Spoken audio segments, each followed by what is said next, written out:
Hello everyone, myself Ramchandra, PCB Chemistry, JNV, Chikmagalur. In this video, let us discuss about carbon and its compound. Friends, in the previous topic, you learned about some important compounds and their properties. In this chapter, we are going to discuss about some more interesting compounds which we use in our day-to-day life, and also we learn carbon, an element, its immense significance in our day-to-day life in its elemental form as well as combined form. So let's see first some interesting facts about the carbon. As you know that carbon is an element and belongs to a non-metal, and its symbol will be C. The name of the carbon derived from the Latin word carbo, which means coal. This is because carbon is the main constituent of coal. It is the fourth most abundant element in the universe. It is the 15th most abundant element in the earth crust, and it is the second abundant element in the human body. Carbon is found in the atmosphere 0.03% as carbon dioxide. Inside the earth crust, it is about 0.02% as minerals like carbonates, hydrogen carbonates, coals and petroleum products. In all living organisms as organic compounds, this carbon exists, and carbon is also found in free state as diamond, graphite and fullerene. These diamond, graphite and fullerene are called allotropes of carbon. We will discuss these in the end of this video. Now, next, let us see, already as I mentioned, some more interesting compounds which we are going to learn, that is about the carbon compounds. Let us see where and all we can see the presence of carbon compounds, the substance which we are using in our day-to-day life, that is as importance of carbon compounds.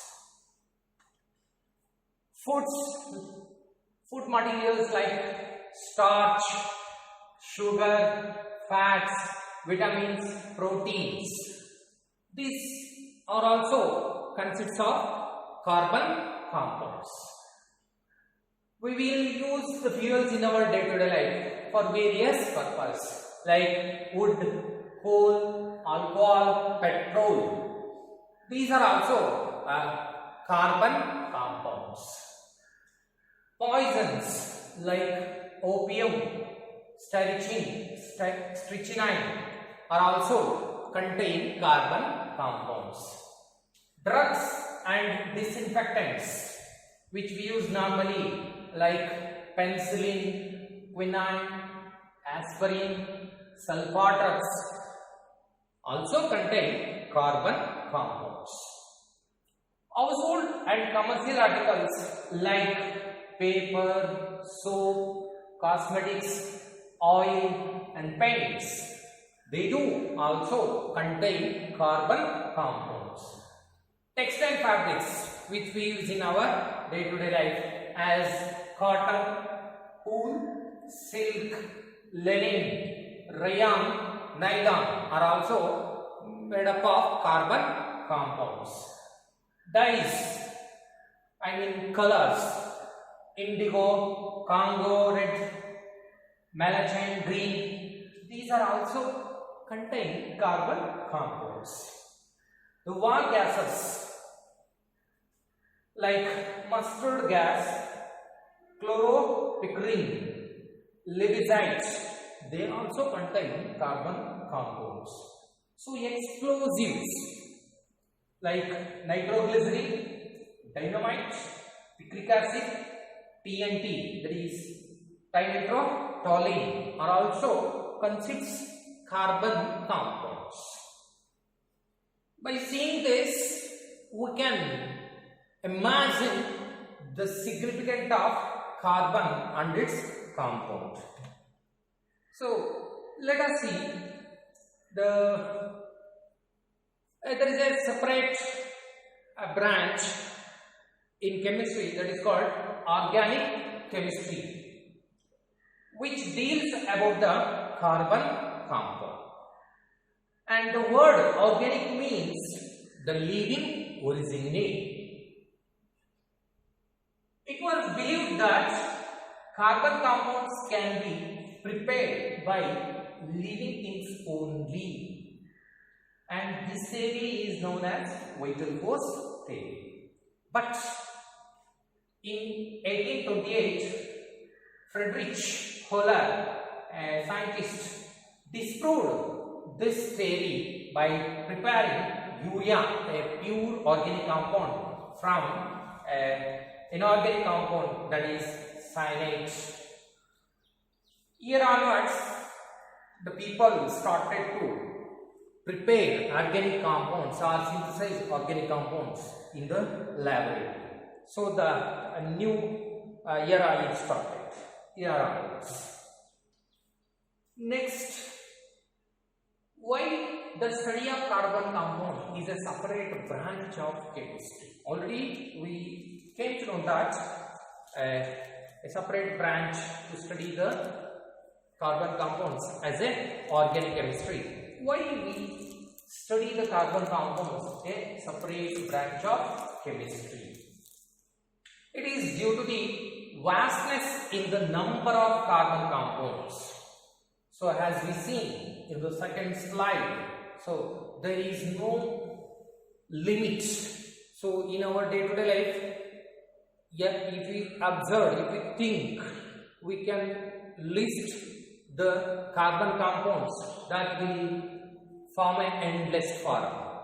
So that many number of carbon compounds exist in the nature. Hence, to study them separately, we need to, and the large number of compounds, the study of large number of compounds is required to study separate.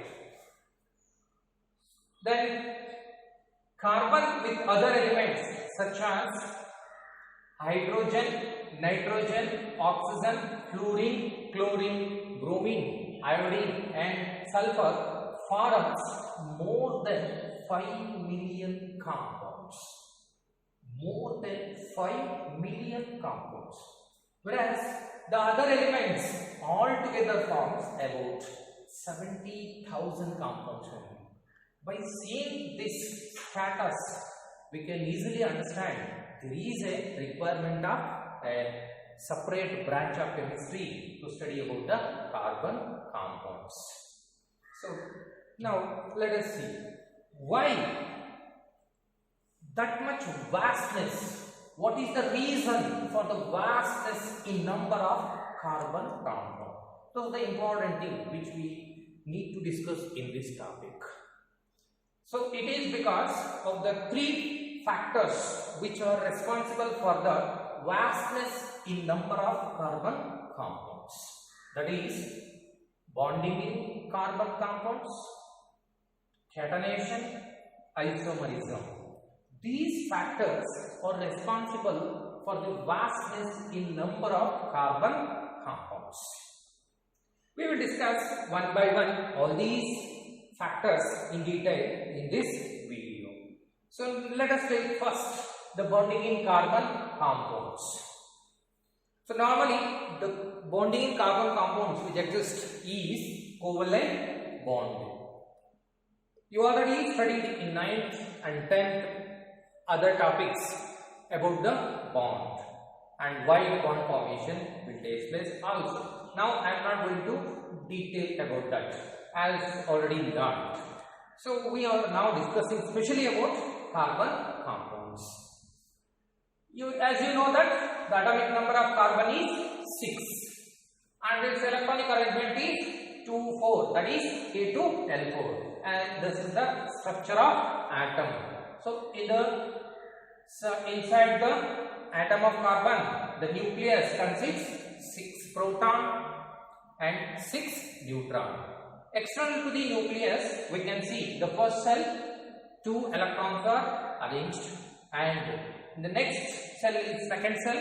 That cell itself is a valence shell, that is the outermost cell. So that is already you know that it is called as a valence shell, and it consists of 4 electrons. So the electrons which are present in the valence cell are called as a valence electron. So it has a 4 valence electron, and it can attain stability by the following 3 ways. Already this also we discussed in your previous topic. Which are those 3 ways? One is by gaining electrons, or by losing electrons, or by sharing electrons. So in carbon also it can attain stability by gaining 4 electrons, because already it has a 4 valence electron. To attain nearest noble gas electronic configuration, it must contain 8 electrons in each valence cell. Hence it can attain stability of gaining 4 electrons or losing 4 electrons or sharing 4 electrons with other atoms. Let us see which one is going to take place to attain stability in carbon. Let us first take the first case. If it gains 4 electrons, what will happen? It does not gain 4 electrons because it is difficult for the 6 protons to hold 10 electrons. So as you know that in the structure of carbon, the nucleus of carbon consists only 6 protons, but it has to hold 10 electrons after gaining 4 electrons from external any other elements, but it is not possible. Why it is not possible? Because 6 protons cannot hold the 10 electron, hence that is not possible. So next let us see the other option. What is that? Losing of 4 electrons. If it loses 4 electrons, it can attain nearest noble gas, that is helium. It consists of in its valence shell 2 electrons. So as it is having a 6 electrons, if it is loses 4 electrons, so it can attain a 2 valence electron. So helium structure. But is it possible? It is also not possible. Why it is not possible? It does not lose 4 electrons because it needs large amount of energy to lose 4 electrons.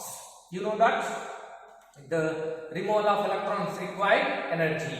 The 1 electron, to remove 1 electron, we need to supply energy. So after removing 1 electron, it is going to become positive ion. So from the positive ion, once again removing of electron, it requires lot of energy. So for the removal of 4 electron from the carbon atom, it requires a lot of energy. So this way also is not possible.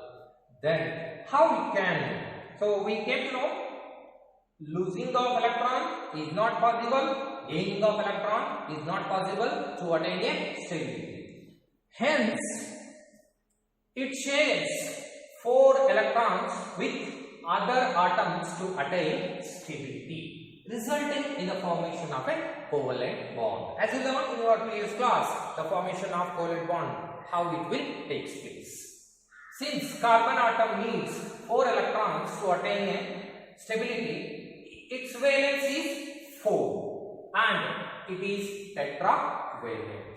So carbon will attain stability by sharing its 4 valence electrons. So this is the carbon.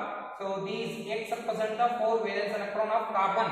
It shares these 4 valence electron with the 4 hydrogen atoms or any other atoms and forms a 4 covalent bond. So the sharing of electrons leads to the formation of a covalent bond. So this is how the carbon is going to attain a stability by forming a covalent bond, that is by sharing of electrons. So this shows that the carbon compounds, all the carbon compounds are nothing but covalent compounds, and these covalent compounds do not contain ions because there is no losing or gaining of electrons, hence there is no formation of ions. So these covalent compounds compared to the ionic compounds are soluble only in organic solvents, means non-polar solvents, because they are not producing any ions.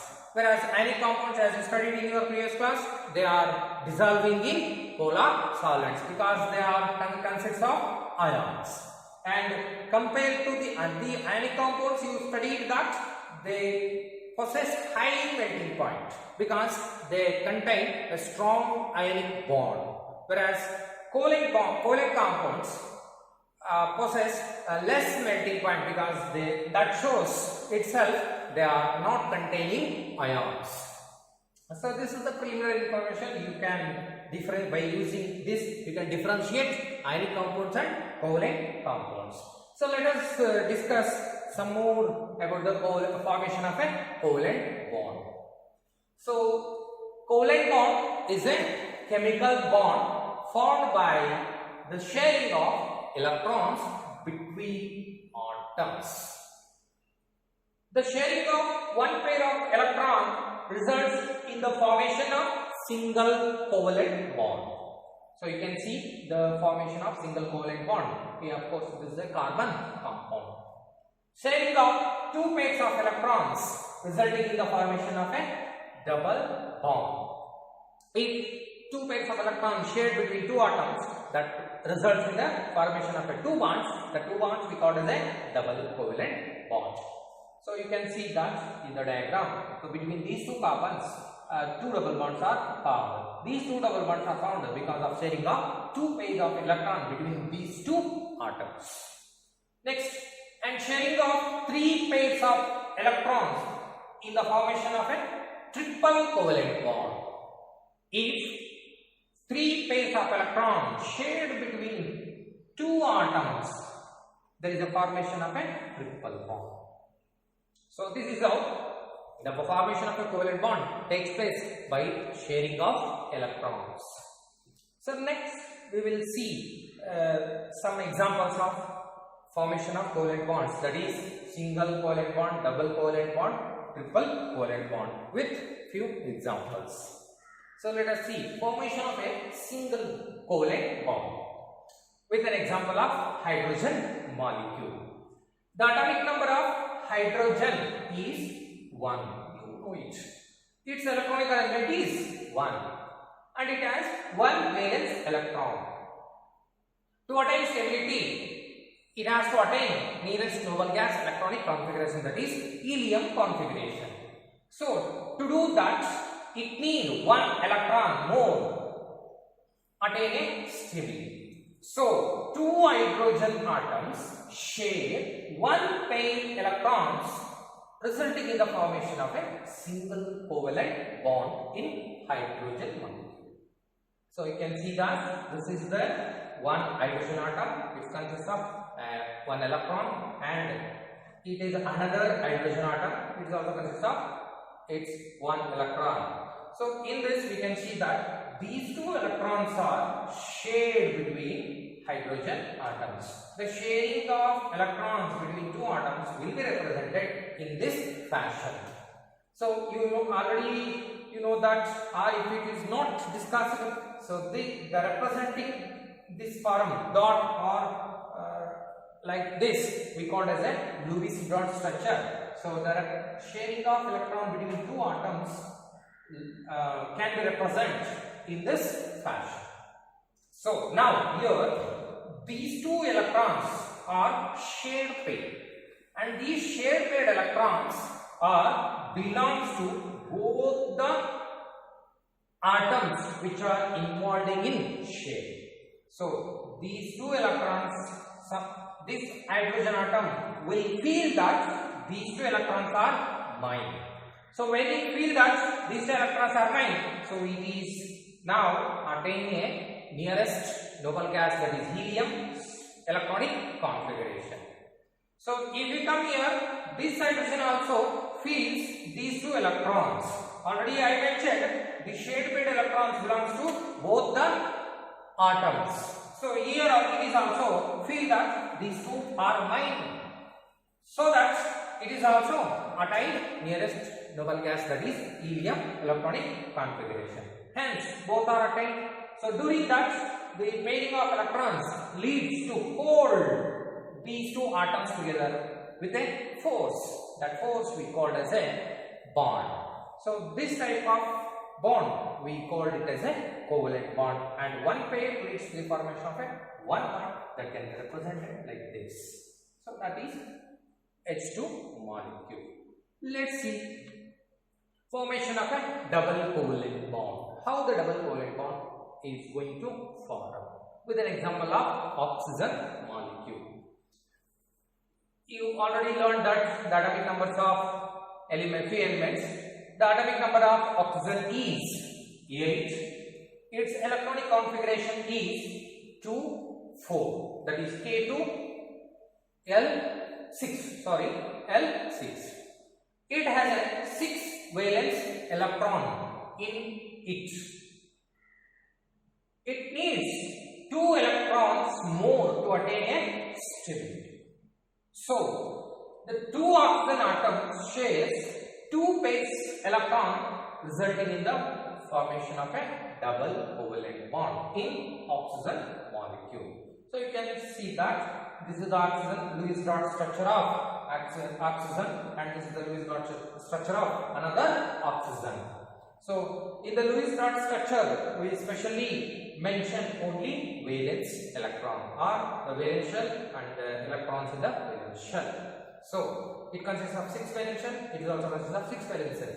So it has, if it is acquired 2 more electrons, it can attain easily nearest noble gas, that is neon electronic configuration. So to attain nearest noble gas neon electronic configuration, 2 oxygen atoms will share 2 of each their electrons. So here 2 pairs electrons are shared by these 2 oxygen atoms and forms a 2 covalent bonds. This is what oxygen molecule is going to form.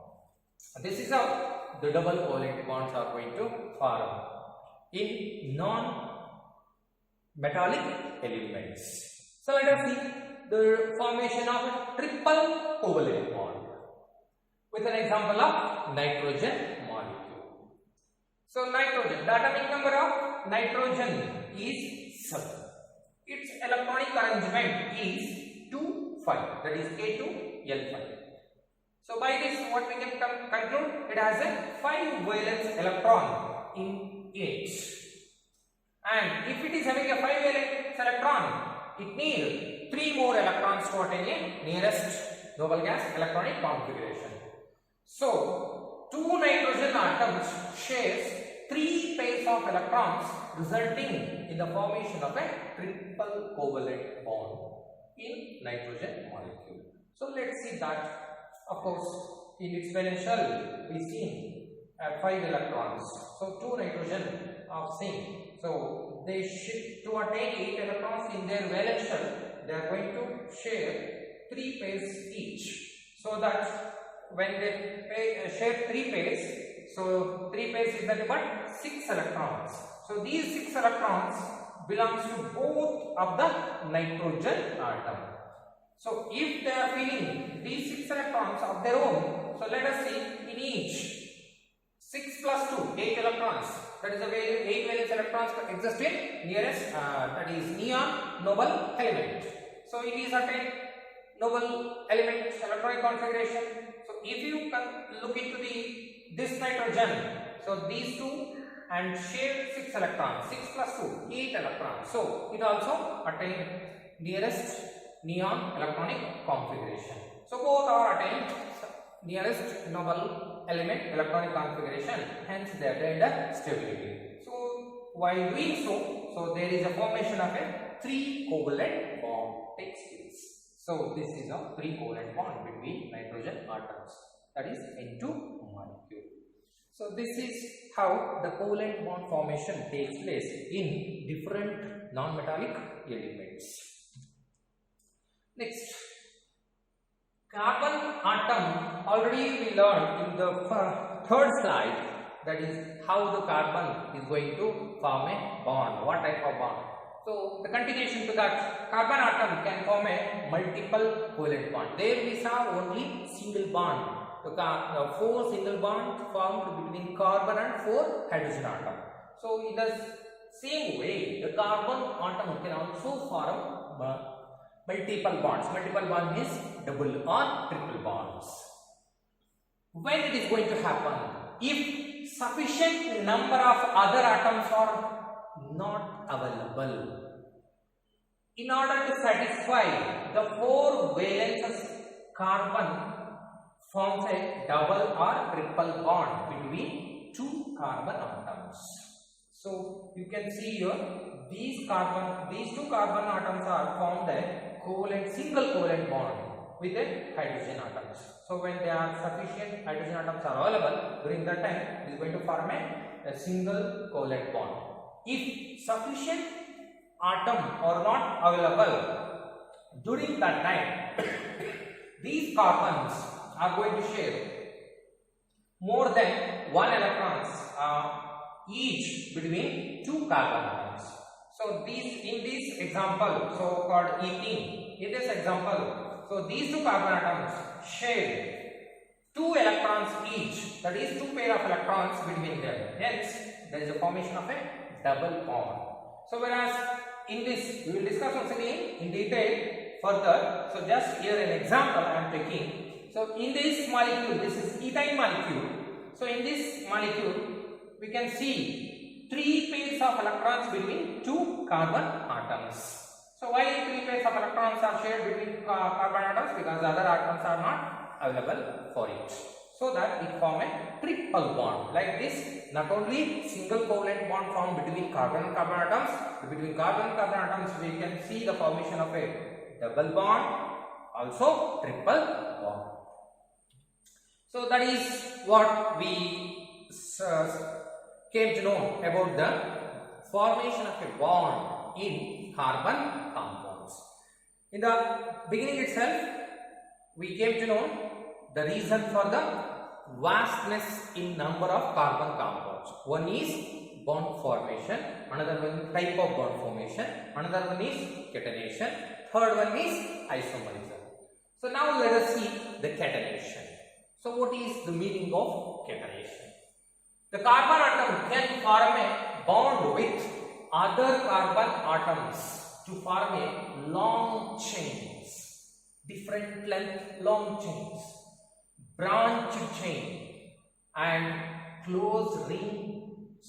This property we called as a catenation. So let us see with a few examples. Here you can see this is the carbon form a 1, 2, 3, 4 carbon joined together and forms a long chain. So like this, many number of carbons joined, different number of carbon joins together form a long chain. So here it is one compound. So one more carbon is attached with the different carbon compound. So in the same way, this carbon forms a branch chain. So it takes place due to the property of catenation. So here it is a branch. This is the main chain and this is the branch chains. And also due to catenation, this carbon can form a cyclic compounds. That cyclic or branch or long chain. These structures are going to form when carbon can form a bond with other carbon atoms. So this property is called as a catenation. So not only this, we can also have one more information why the vastness in the number of carbon compounds. Since the valency of carbon is 4, it can form a bond with other carbon atoms or with atoms of other elements like hydrogen, oxygen, nitrogen and halogen, etc. So if it is happened, what will happen? Let us see. So here in this compound, so if it is H, let's say it is a H. So we can call it as a one compound. So that is a normal fashion. One of this hydrogen is replaced by another element, that is chlorine, an atom of chlorine. So this is going to become a one separate compound compared to the first one. If two hydrogen atoms are replaced, here in this compound two hydrogen atoms, in the place of two hydrogen atom we can see two chlorine atoms. So this is one separate carbon compound. So see, you can see that difference and they shows different properties. If a carbon compound consists, here we saw two chlorine atom and two hydrogen atom combined with a carbon. So in the same fashion, if you look, three chlorine atoms and one hydrogen atom are linked to the carbon. So this is a separate carbon compound. In the same way, we can also see four chlorine atoms are joined to the carbon, form a carbon compound, that is a different carbon compound. So just if you look at here, how many number of carbon compounds can form like this by bonding with other atoms. In the same way, here we can see sulfur can combine with the carbon and forms a separate compound, that is called as a carbon disulfide. Here you can see that names. So then here this carbon is combined with oxygen forming a carbon dioxide. It is a separate carbon compound. Whereas carbon is combined with nitrogen and oxygen, and hydrogen formed a compound, that is here so called urea. This is a separate carbon compound and it shows totally different properties. So because of this property, what the property? The carbon can form a bond with other elements. So it can form a innumerable number of carbon compounds. So this also will one of the reason for the vastness of the carbon compound. Next, we will see the responsible factor for the vastness number of carbon compounds is isomerism. Let us see what is meant by isomerism. Compounds having same molecular formula but different structures are known as isomers, and this phenomena is called isomerism. So let us see with a few examples. Butane, its molecular formula will be C4H10, and it can exist, it has two isomers. So they are, one is normal butane, another one is isobutane. So let us see in detail. So it can be drawn like this: 4 carbon atoms and 4 valencies. Each carbon atom 4 valencies are satisfied with a hydrogen and itself. So it is a structure of butane. So the same molecular formula with a different structure. So here also it is also hydrocarbon. Both are hydrocarbons, both are carbon compounds. So in this compound, so structure, the molecular formula is same. It is also C4H10. This is also C4H10. But the structure is totally different. It is a normal chain, it is a branched chain. So these type of compounds having same molecular formula, different structure, we call them as a isomers.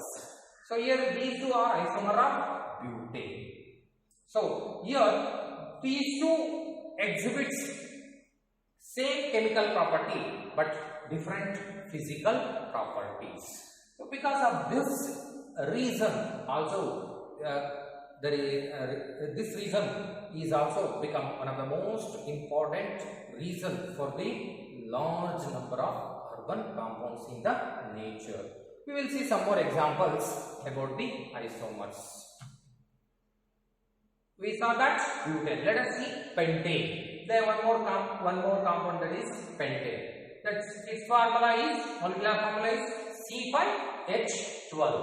It shows 3 isomers. So they are, one is normal pentane, isopentane and neopentane. If we observe in all these 3 compounds, we can see the number of carbon atoms and hydrogen atoms are same, but they are differ in their structure. So such type of compounds we call as a isomers. So one more example we will see. Isomers of hexane. So the hexane formula is C6H14. C6H14.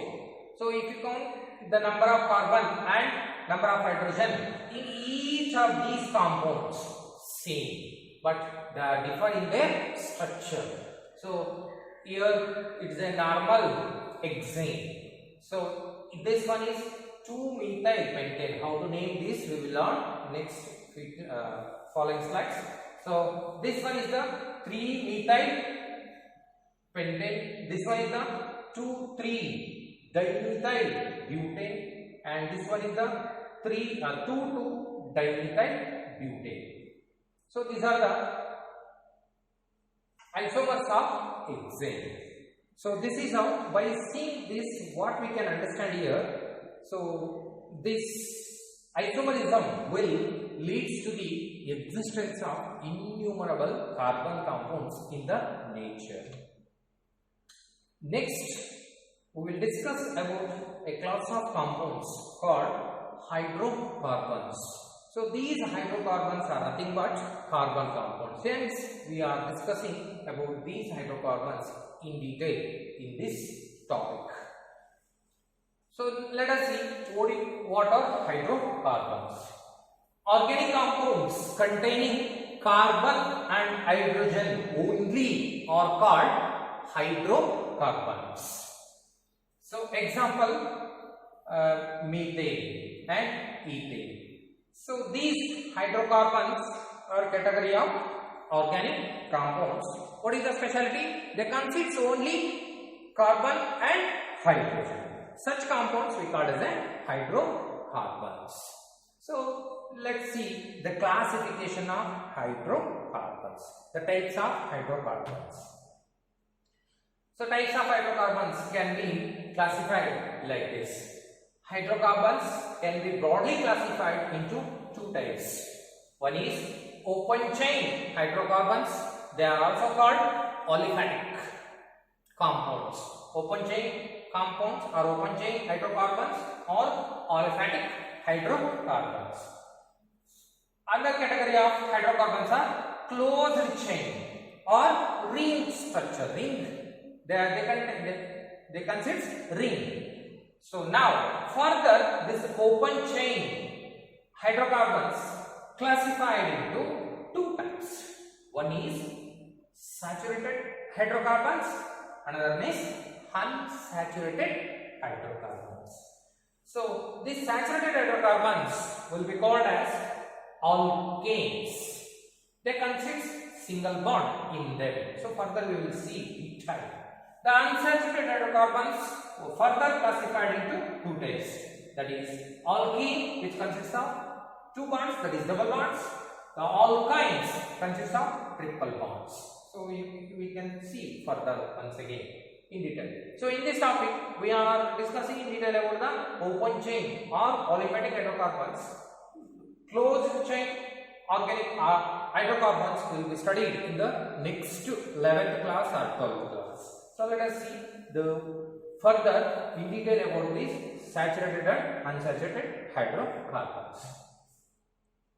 The saturated hydrocarbons, a hydrocarbon in which carbon atoms are connected by only single bonds, is called a saturated hydrocarbon. The saturated hydrocarbons are also called alkanes.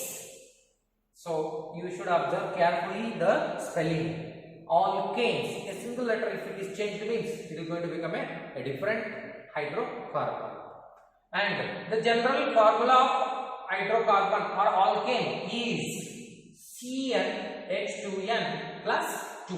It has to be read like this: CnH2n plus 2, where N is the number of carbon atom in one molecule of alkane. According to this N, we can calculate the number of hydrogen. So if N is equal to 1, the molecular formula is going to become CH4. How it is? If it is 1, N is equal to 1, C1. So 2N means 2 ones are 2 plus 2. 2 we are increasing to the number of carbon atoms. So that is going to become a 4. So C4H10. So that is we call CH4. If N is equal to 2, its molecular formula is going to become C2H6, that is ethene molecule. So these are all consists of a single bond. So and such single bonded hydrocarbons are called alkanes, and they are saturated hydrocarbons. If N is equal to 3, C3H8. If N is equal to 4, C4H10. The other category of hydrocarbons we classified as a unsaturated hydrocarbons. These unsaturated hydrocarbons further classified into alkenes and alkynes. So let's define first unsaturated hydrocarbons. A hydrocarbon in which the two carbon atoms are connected by a double bond or triple bond is called unsaturated hydrocarbon.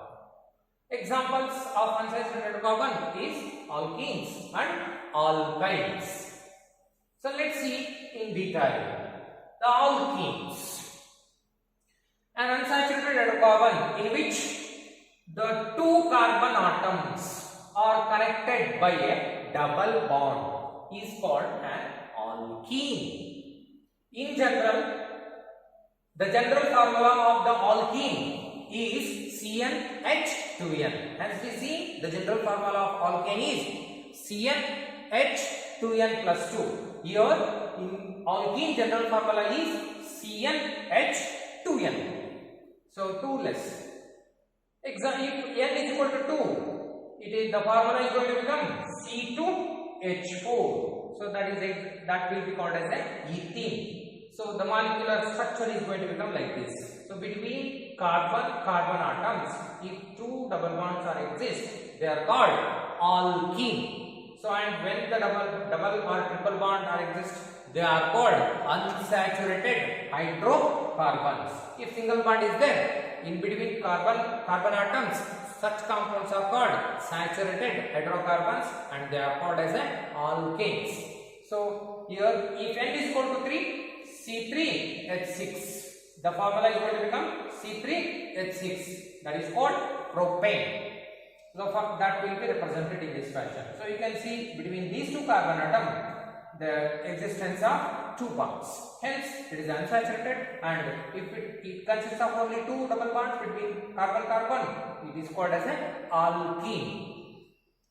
So let us see alkynes. An unsaturated hydrocarbon in which the two carbon atoms are connected by a triple bond is called as alkyne. The general formula of an alkyne is CnH2n minus 2. whereas N is the number of carbon atom in one molecule. So if N is equal to 2, it is going to become C2H2. That name is ethyl. And if N is equal to 3, that is going to become C3H4. That is called propyne. So the structure you can see that. So here between carbon you can see existence of 3 bonds. So that's why it is these compounds are called alkynes. And this compound is also consists of triple bond between carbon atom. So hence this compound is also called alkyne. Next, one important concept we should keep it in our mind because it is helpful in the future. So first let us learn that alkyl group. So let us see first the definition of this alkyl group. The alkyl group formed by the removal of one hydrogen atom from an alkane molecule is called an alkyl group. So example of methyl or ethyl. So alkyl group means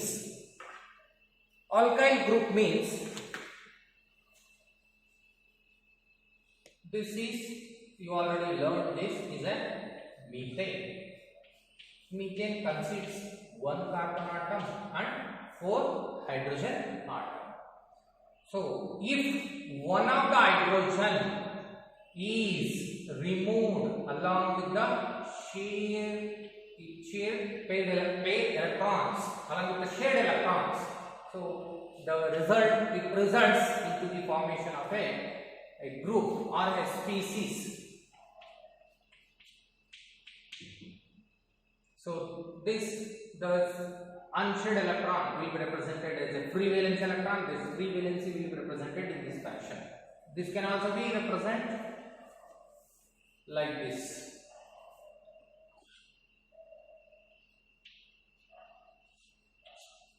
This is called as alkyl group.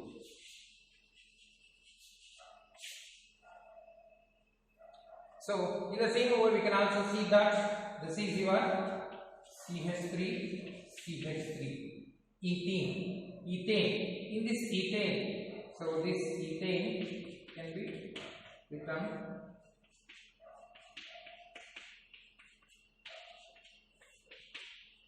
so if one of the hydrogen is removed with shared electron, it results the formation of a species that is like this.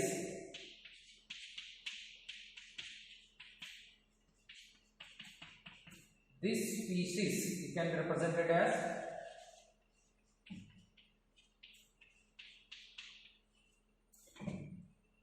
an alkyl group, and the name of this alkyl group is, this is ethane and this is ethyl group, and this is methyl group because it is methane, and this is methyl. So we should keep it in our mind, it is required in our further study. So after seeing this, now let us see nomenclature of open chain hydrocarbons. We studied about the hydrocarbons. So how to name them? According to the International Union of Pure and Applied Chemistry, shortly it will be called as a IPAC. Somebody will say that IPS, somebody will say that IPAC. The pronunciation depends on accent. So the name, of course, according to this IPAC, the name of the hydrocarbon consists 2 parts. One is indicating the number of carbon atoms. That part we call as an alk part. And the second indicating the type of bonding. That gives the information of type of bonding. That will be called as a primary suffix. So this suffix will be followed by the alk part. So it is going to become a name of the hydrocarbon according to the IPAC system. So let's see. So if alk part will say the number of carbon atom and what we are going to say is according to the number of carbon atoms. If a compound consists one carbon, the name of the molecule in that the alcohol will be named as meth. If two carbon atoms are exist in a molecule, then alcohol will be called as a eth. And 3 carbon, it is going to become prop. Meth, eth, prop. Prop is when we are going to add an alcohol as a prop, when the compound consists 3 carbon. If the carbon compound consists 4 carbon, the alcohol is going to become bute. If it is 6, it is called alcohol is hexa, X. If it is 7, it is going to become alcohol is going to become ept. If it is 8, the alcohol is going to become oct. 9, nano, nan, and 10, dec. So these are the all part we are going to impart to the name of the hydrocarbon that decides the number of carbon atoms present in that molecule. So primary suffix. If all the bonds are single bond, we will add ane as a suffix to the all part, the first part. If one double bond in a molecule of hydrocarbon, then the alcohol is going to end with a ene. Then if one triple bond exists in a hydrocarbon, then along with the alcohol, we are going to add a primary suffix as ine. If it is only single bonds, we are going to add ane as a suffix to the all part. If double bond, we are going to add ene to the all part. If a hydrocarbon consists triple bond, we have to add ine as a suffix to the all part. So when we go with the examples, we can easily understand this. So single bonded compounds have the name of, for example, the number of carbon atoms, so plus primary suffix, that is ane. It indicates type of bonds. It indicates number of carbon atoms. So that will be named as an alkane, what we discussed in our previous discussions. The double bonded compounds have the name, that is al plus ene. They are called as an alkenes. So triple bonded compounds have the name, that is al part, first part, which shows the number of carbon atoms, and triple bond will be indicated by ine, that is called alkyne. So now let us see some examples. Here this is an hydrocarbon. It consists of 1, 2, 3, 4 or 1, 2, 3, 4. 4 carbon atoms. So in an hydrocarbon chain, if it consists of 4 carbon, it indicates already what we see 4 carbon means. 4 carbon means bute. The alcohol will be bute. And it consists of single bonds between carbon and carbon. Hence, the primary suffix will be a. So alcohol will be bute. Then primary suffix, all the carbon bonds are single bonds. So primary suffix will be a. So therefore, the name is butane. This is how we can name the hydrocarbon by using alcohol and primary suffix. Any compound we can name. So let us see some more examples with the naming of these hydrocarbons.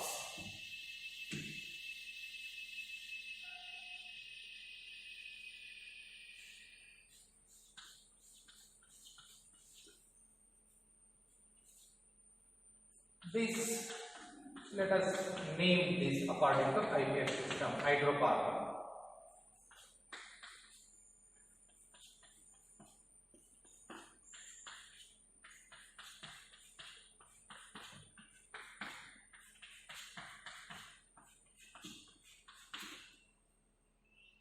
So let's first see the all part. So plus suffix, primary suffix. So the all part 1, 2, 3, 4, 5, 6 carbon atoms. There are 6 carbon atoms in this compound. 6 carbon atoms there. Hence the all part is going to become X. And all carbon atoms are attached by a single bond. Hence the suffix is going to become A. So its name is going to become XA. In the same way, we can also name this compound.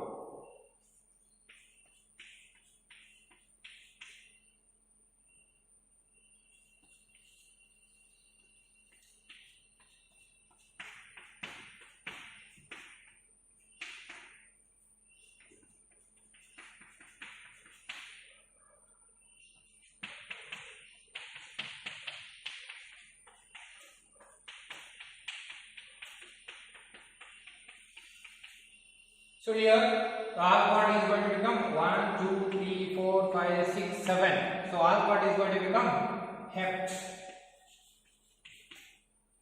And since all the carbon atoms are bonded with a single bond, so the primary suffix will be A. So heptane. The name of this hydrocarbon is going to become heptane. So in the same way, let us see the other examples of this. So sorry. Here we saw only alkane. So now let us see alkene and alkynes.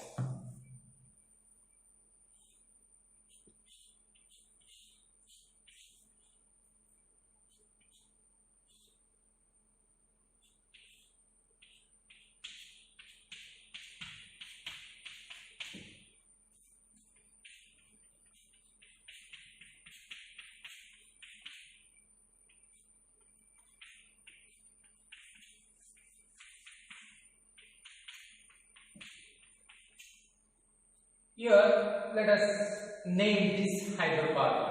So it consists of the part 1, 2, 3, 4, 5. So 5 carbon compound means the part is going to become bute. And let us see, is there all the carbon atoms bonded with a single bond or double bond?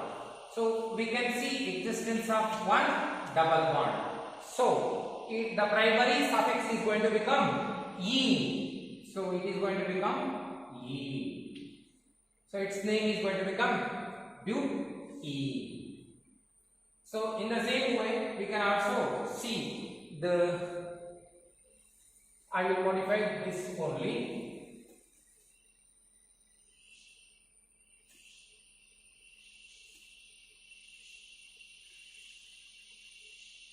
Name of this hydrocarbon.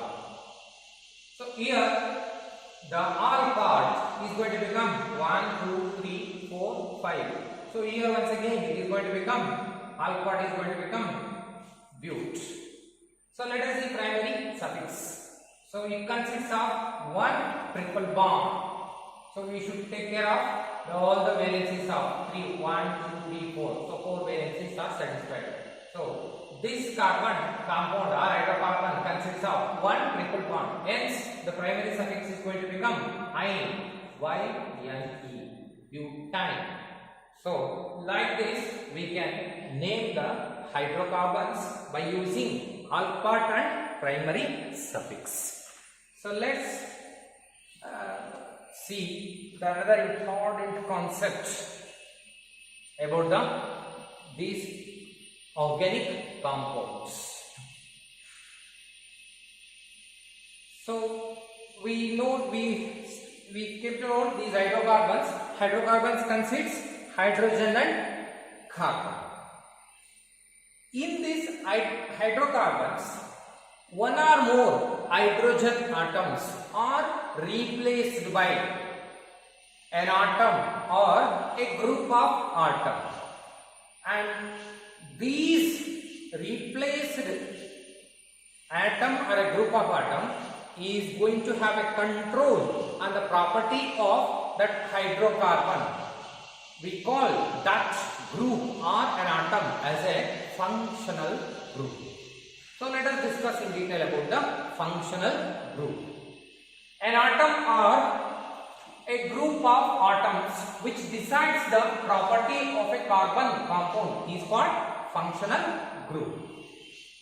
So these functional groups may be halogens, or it may be oxygen, it may be nitrogen, or it may be group of atoms. So let's see different type of functional groups. There are different type of functional groups. We are going to learn here a few. Some more you are going to discuss in your higher classes. Here the halides as a functional group. Halides like chlorine, bromine, iodine, etc. They are when these halogens will replace one or more hydrogen atom of hydrocarbon. They are going to become entirely different organic compounds. And in those organic compounds, these halogens are going to become a functional group, and these halogen functional group is going to decide the property of that hydrocarbon. Hence, that halogens are called as a functional group. So, if the halogens are as a functional group, the name ends with a. Means, for example, so in this is the methane. In the methane, one of the hydrogen is replaced by chlorine. So the name of this organic compound is going to become ends with a. How? First we are going to add primary suffix. That suffix or primary prefix, we will call it as a primary prefix. Here as a primary prefix we are adding chloromethane, as name ends with a, that is called chloromethane. Or if one of the hydrogen atom of the ethane is replaced by bromine atom, that will be named as a bromoethane. So this is how we can name the functional group. So another functional group is called as an alcohol group. So this alcohol group consists of OH. So this the alcoholic group will be named with the name ends with a ol. Ol means the alkane. Whatever we named here alkane. Hydrocarbons in hydrocarbons.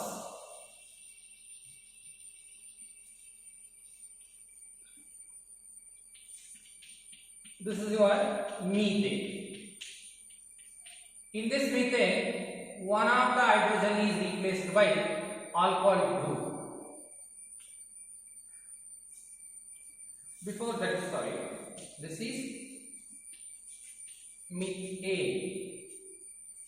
So this is alpart and this is primary suffix.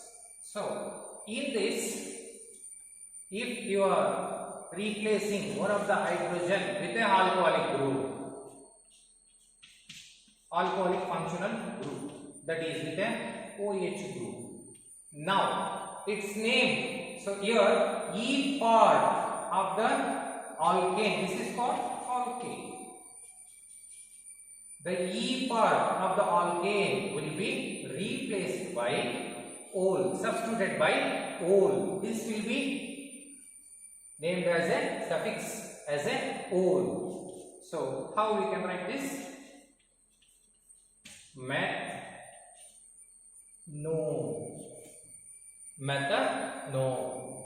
So in the same way, we can also see that C2H6. It is two carbon atoms. So H single bond A. So in this, if it is one of the hydrogen atom replaced by alcoholic group, so this is going to become C6H5OH. So its name is going to become, if the E will be replaced by OL. ethanol. So in this way we can name the organic compound which consists of a OH, alcoholic functional group. So another functional group is aldehyde. So this aldehyde functional group will be represented by CHO. So that CHO with a free valency. That CHO can also be represented like this: C double bond O H. So all four valencies we can identify. And the name of the aldehydes ends with Al all. Not to confuse with these things. Here all, this is all. So how? Let us see the example. So this is HCHO. This CHO is the functional group in this organic compound, and one carbon is there. So alpha is going to become meth, and it consists of a single bond only. So that's why methane, and functional group is aldehyde group methanol. NaL, methanol. So other example of this is CH3CHO. This compound consists CH3CHO. This is the functional group CHO, and this is aldehyde group. When this aldehyde group is attached to this hydrocarbon, it is going to name as like this. Entire organic hydrocarbon, this organic compound consists 2 carbon atoms. So alpha is going to become F, and saturated, so ANA. So because of functional group CHO, aldehyde group, it ends with a all. The alkane, E of the last E of the alkane will be replaced by Al all if the functional group is aldehyde. Ethanol. So in the same way, the another functional group, that is carboxylic acid. The carboxylic group acid can be represented in this fashion. Free valency COOH is the carboxylic acid functional group. So the name ends with oic acid. OIC acid. Oic acid. Let's see with an example. So HCOOH, methanoic acid. So the alpha is going to become methane because one carbon atom, the organic compound consists of only one carbon atom. Hence, methane, that methane alkane, in the name of the methane alkane, the last E is replaced by OIC. Acid, oic acid, methanoic acid. In the same way, the other example, let us see. This is CH3COOH. So this organic compound consists of 2 carbon atoms. Hence, it is going to become the parental hydrocarbon is ethane. So this ethane, because of carboxylic acid functional group, it is going to named as E replaced by oic acid, ethanoic acid. So like this, the carboxylic acid will be named if they contain carboxylic acid functional group. Next, another one important functional group in this class, in this 10th class, we are going to discuss, that is ketone. The ketone, the functional group will be represented by C double bond O, like this. And all these functional group may come at the end carbon atom, may attach to the end carbon atom in a carbon chain or in between. Any place we can. At the end they come or in between also. But the speciality of ketone is it will always come in between the chain. So let's see first, in between the chain, the name here, of course, if the hydrocarbon consists a ketone as a functional group, its name ends with an one. We should not read here one, we should read it as a one, O-N-E, one, as a suffix. So let's see example. So CH3, COCH3. In this, the parent hydrocarbon consists of 1, 2, 3. So alcohol is going to become prop. So the parent hydrocarbon will be propane. The propane of that E last E will be replaced by O-N-E, own. So name is going to become propanone. So in the same way, so we can also, of course, here you can see that this CO is the functional group. It exists between the carbon chain. It is not at the edge. It never comes at the end of the carbon chain. It always comes within the chain and in between the carbons. This functional group. In the same way, this CH3CO C2H5. So here the alcohol in this compound will be 1, 2 plus 2, 4. So number of carbon atoms are 4. Hence alcohol is going to become but, and the parental hydrocarbon butane. So in that N, E will be replaced by O-N-E, own. Butanone. So like this. So if hydrocarbons consists ketonic group, functional group, we can read it as a butanone. We can name it as a butanone.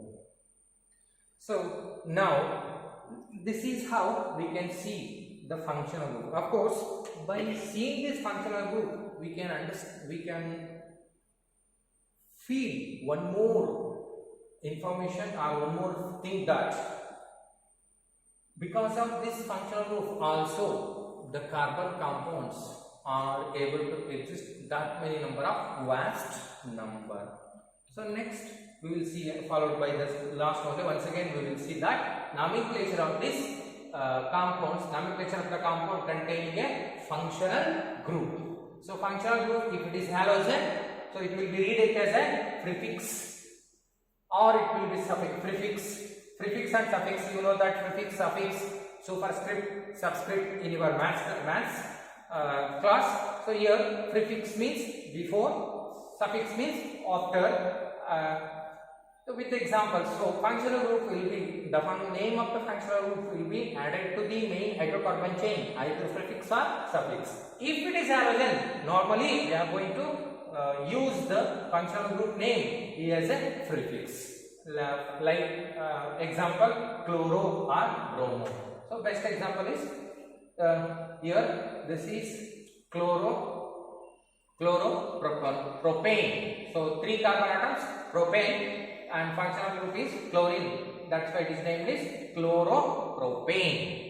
So in the same way, if it is, the functional group is alcohol, the suffix which we are using here is OL, ol. So example, CH3, CH2, CH2, OH. So number of carbon is 3. So one functional group is there, propanone. And if it is aldehyde, the suffix will be used as a ol. So that is called as a propanone. So because 3 carbon atoms, propanol.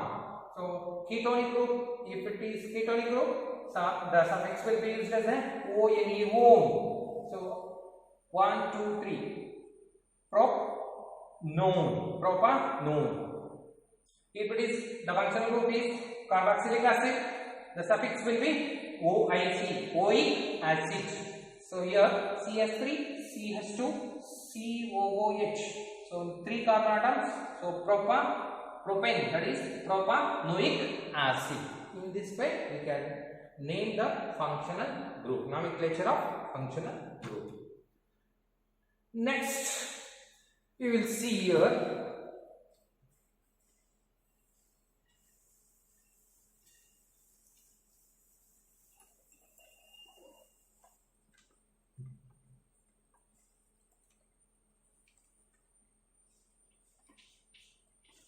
this will be, as you learned the naming of hydrocarbon, this will be called as a methane. So this will be C2H6 will be ethane, C3H8 will be propane, C4H10 will be butane. So here in this, all are hydrocarbons and they are alkene.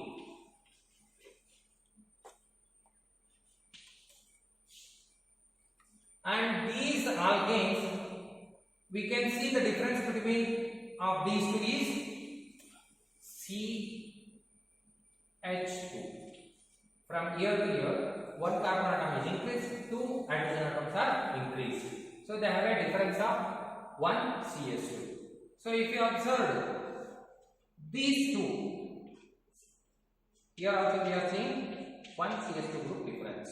If you observe these two, we can see one CH2. So like this, they are having a similar structure, but similar structure, similar function, similar structure and similar properties, chemical properties, but differ by a CH2 group. These are all, we can call it as a series of compound. So such a series of compound, if they are similar in structure, similar in properties, but each successive members are differed by a CH2. Such a series of compounds we called as a homologous series. So homologous series is a group of carbon compounds having similar structure, similar chemical properties, and whose successive member is differed by a CH2 group. Such series we called as a homologous series. So let us see the homologous series of alkanes, alkenes, alkynes. So as I have shown here, one is alkanes, homologous series of alkanes. These are a series of compounds.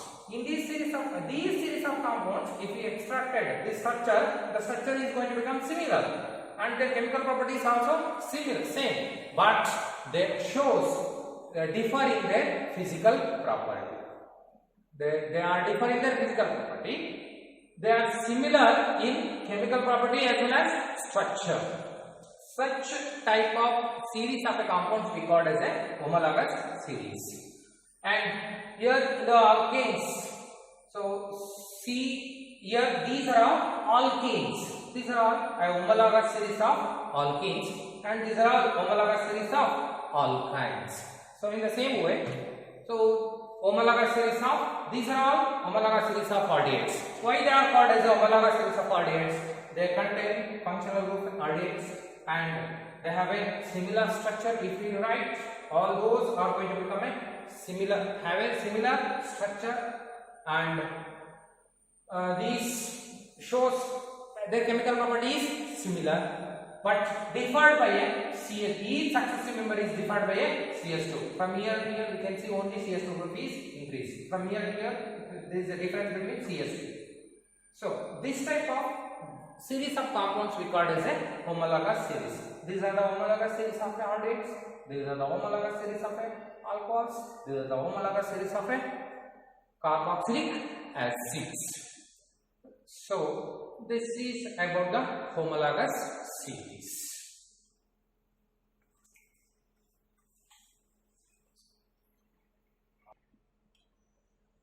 As I said in the beginning, so we will discuss about the allotropes of carbon compounds. Allotropes of carbon compounds. Let us now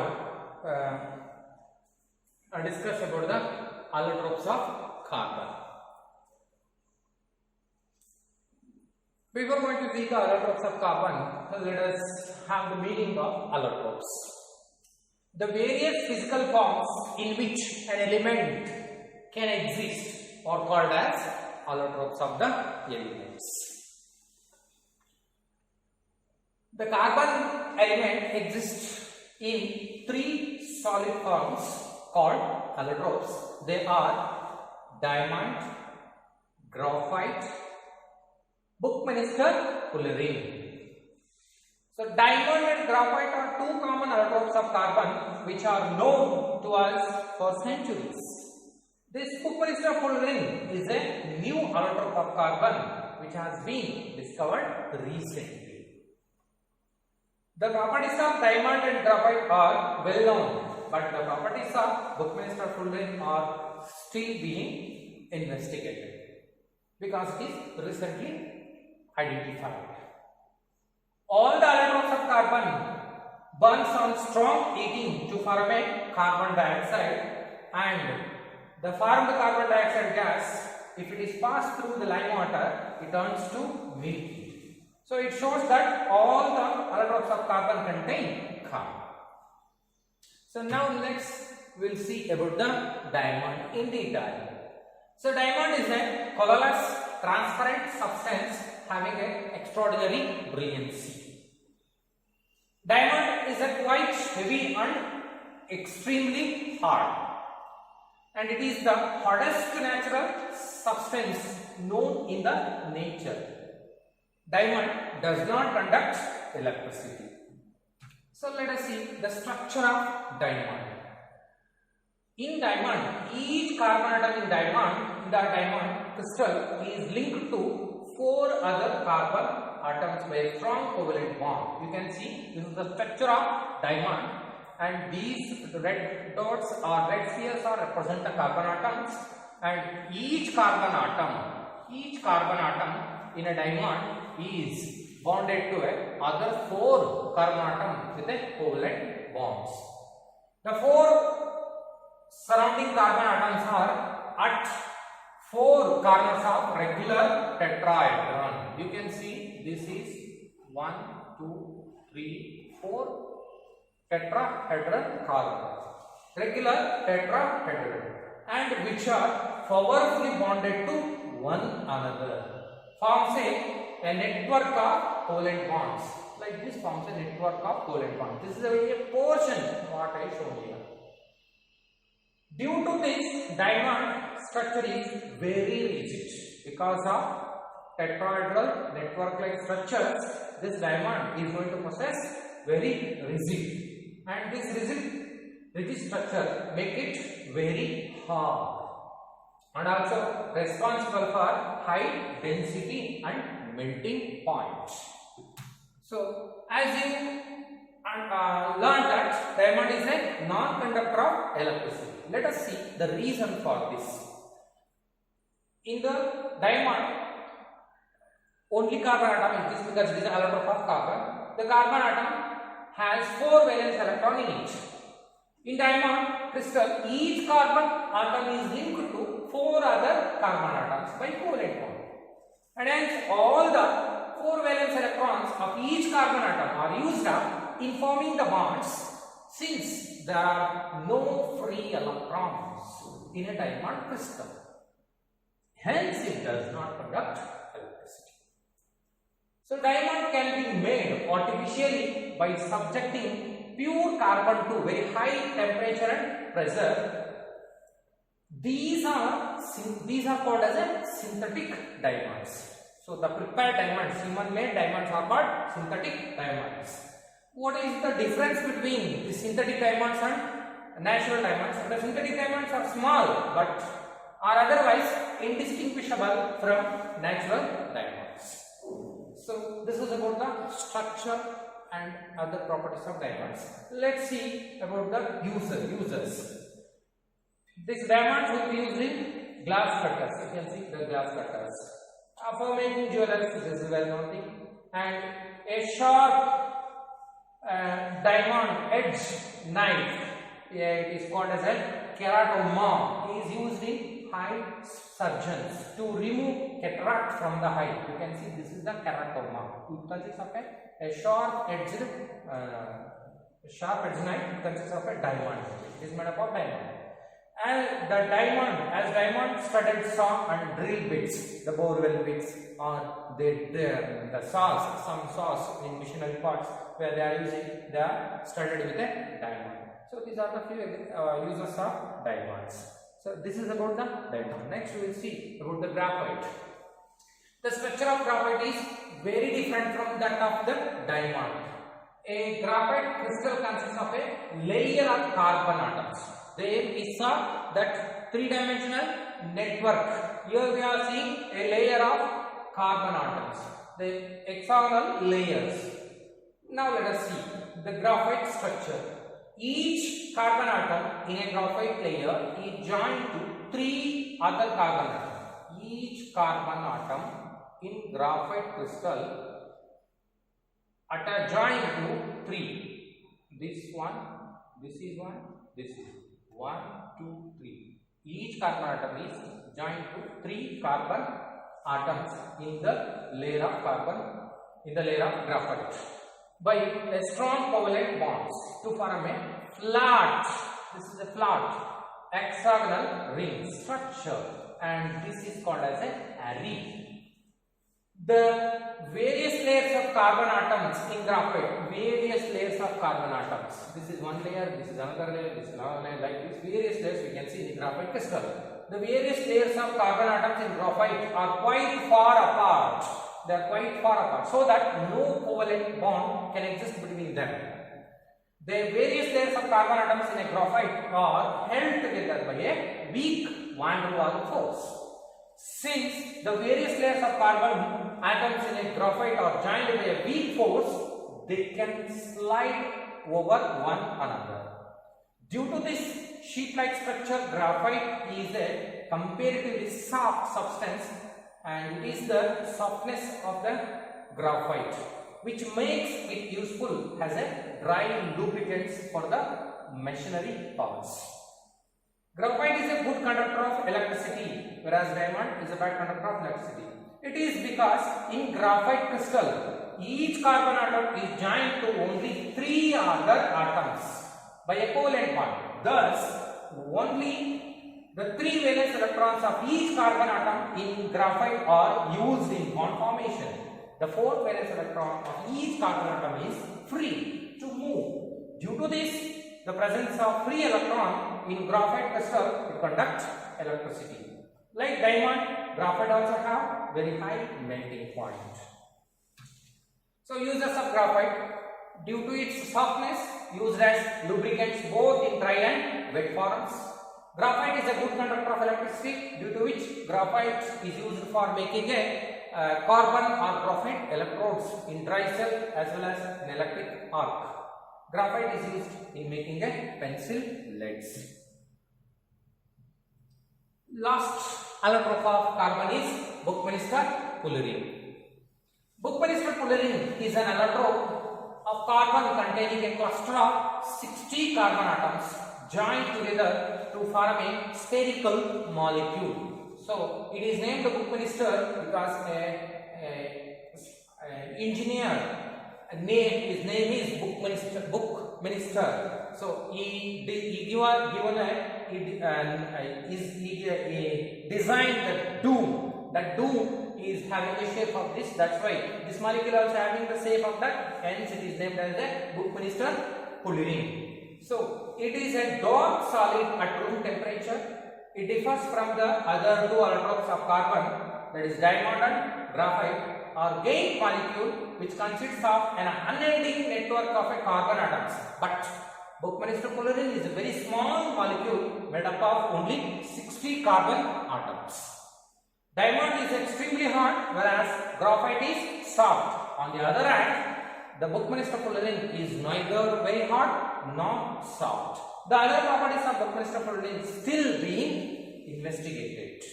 So this is about the carbon and its compounds. So thanks to one another.